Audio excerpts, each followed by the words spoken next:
somebody was looking to get into the Ames welding program, I would tell them don't think twice if you're even a little interested. It's very affordable, and for what you get, I personally feel like it's a steal.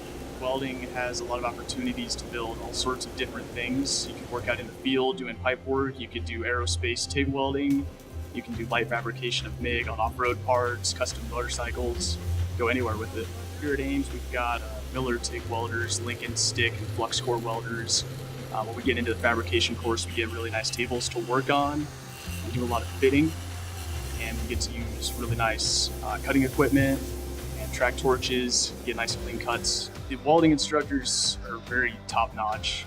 They are perfectionists, and they impart a lot of craftsmanship on their students. There's always something to improve. There's always more to learn. Here, the instructors take the time to make sure you understand everything and make sure you develop the skills that you need to be able to go into the field.